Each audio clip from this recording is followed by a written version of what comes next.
Hello guys, it's Ryan Ho back with another video. Today I want to talk about the iFi Go Pod. So this is a IEM, well I guess it's a DAC amp that fits on your IEM that makes them wireless. So essentially you can make any wired IEM wireless, which is really cool by simply kind of attaching it, right? So essentially if I pull this off, you can see the connection type. You can connect that to any IEM. They have multiple different kind of head connectors that you can swap between, so you can achieve that. So we're going to talk about that in more detail, and then it has, LDAC, so high resolution wireless, available for this, so you can really get all you can out of the wireless. Anyways, as always, thanks for iFi for sending this out so I can do this review for you guys. All right, so with the iFi Go Pod, I actually have the Meze Ride Penta on here. So if you actually buy these separately, the Go Pod itself is $400 and the Meze Ride Penta is $1,100. Apparently right now they have a deal where you can get both of these together for $1,200. So I guess you're essentially getting the Go Pod for $100 extra. So that's a pretty good deal if you ask me. Now, we'll talk about this in more detail, but as you can see, we have one of the sides. And this has kind of all the basic functions that you expect from any device for controlling volume as well as using it as a microphone. But essentially you have your standard play, pause, skip forward, go backwards, and then picking up phone calls. Now, the other thing that this has is the swappable tips. So as you can see, this tip I have right here, tip I have is the MCCX connector. We also have the other one, which is the standard 0.78. And then we also have one that is made for the Pentacon. So you can swap any of these tips by just pulling it off of this. So that allows basically every single kind of IEM to kind of fit on this as long as they have, detachable cables, right? So that's cool to see. All right, so let's talk about all the accessories it comes with, right? So we talked about tips already, but it has a USB-C to USB type A connector. And then we also have the case, right? So here, see the case actually even lights up above, which is, I think, super extra and kind of cool. And we have both the left and the right, so you can simply put this in. And the thing I like about this design is you can actually see that there's a lot of space right here. That's to kind of accommodate for different IEMs that you put in here because they can have different sizes and different shapes. So this is pretty big, so it can fit kind of like basically any type of IEM. I don't think I've seen one really bigger than the amount of space they have in here. Now we have the LEDs on here, so you can see on the side, mine's at 50%. So that just gives you, an indicator of the battery remaining on your device. This brings us to talk about the battery life of the device. So each of these is actually about 7 hours of playtime, while the case itself can hold up to 35 hours in total. So if you're charging it and and using it, you will have a total of 35 hours in total. So that's quite a lot of battery life. So you won't have to charge this too often. All right, so let's talk about the technology quickly before you guys start rolling your eyes. But we have 24-bit support. We also have, like I said, LDAC support, SBC, AAC, there's, aptX HD, all the other ones if you want to see them right there. It has Bluetooth 5.2. It actually has a Qualcomm chip, but it actually has a Circus Logic DAC chip as well. So they actually have a dedicated DAC doing the conversion, not just the Qualcomm chip. So that ensures a higher sound quality, right?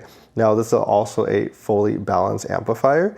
And they actually don't put the power requirement here, but I have it over here. It actually puts out, so at 16 ohms, it puts out 60 milliwatts. At 32 ohms, it puts out 120 milliwatts. Now that might not sound like a lot of power, but really IEMs don't require that much power to begin with. So it should be sufficient for most of your use cases, unless you have something that's surprisingly super inefficient. But you can kind of tell why it wouldn't be too high, because the higher output it has, then the lower your battery life will be. So that makes sense. Oh, and the last thing I want to talk about is actually it's water resistant. So it has IPX rating of 5. So that really just means it could be sprayed on with water. Obviously you can't put it into like water, and it will actually, but it has like some type of splash resistance. So this kind of brings us to sound, right? So how do they sound on the Meze Ride Penta, right? So honestly, what I always do when I test wireless devices is how different is it from the wired counterpart, right? So I hooked up the Meze Ride Penta with the original cable onto my DAC amp and gave that a listen and then did it wireless. So if I did on my iPhone, yeah, you can definitely tell the difference. In my opinion, is it huge? I think it's not that big, but there's definitely a difference. It definitely sounds better wired. Now, when you put it on like an Android device using the aptX, or sorry, not the aptX, the LDAC, it sounds a lot better. And the difference between that and wired is very, very small. And in that sense, I think it's really worth it. And that really leads me to say that, like, if you have a device that's capable, I think you really do need a device that's capable of really outputting, LDAC in order to kind of bring out the most of this device. If you really care about ultimate sound quality, then obviously a wired DAC amp will always be the way to go. But I think if you're using LDAC, I think you're getting a lot out of this, and I think that's the way I would recommend most people to listen to this. All right, so let's talk about like fit and comfort, right? So the design of this really is, it hangs down on your ear and it goes around your ear, and I find it very comfortable. I think unless you're like doing backflips or something, this thing isn't really gonna fall off of your ear, and it clamps pretty well. And then of course the angle I find is really nice, so I didn't really have any issues with this at all, and it dangling securely on my ear. It's nice that this is kind of hangs like this on your ear, so the weight of it kind of keeps it in place as well. So it's a very nice design, a very smart design, and all in all, the fit, I had no issue at all. So lastly, let's talk about this app that they have. So the app they have is called the Gaia app, which is like, I guess, the iFi Gaia app. It's kind of weird that they, didn't make it more official. It seems pretty kind of rudimentary, to be honest, but it's fine. It works. So you have your different, naming your Bluetooth. You can actually configure your filters on here as well.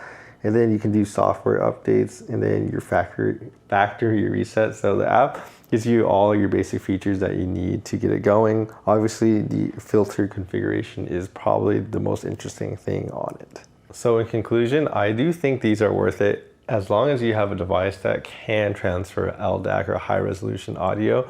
If you're just using like an iPhone and you're only using AAC, I feel like you're not really, maximizing this device, in my opinion. So for the people who have, a nice device like an Android phone that can transfer LDAC, I think it's definitely worth it for them.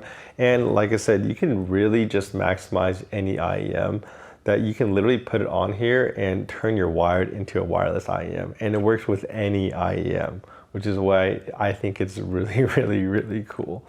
Anyways, I hope you guys enjoyed the video.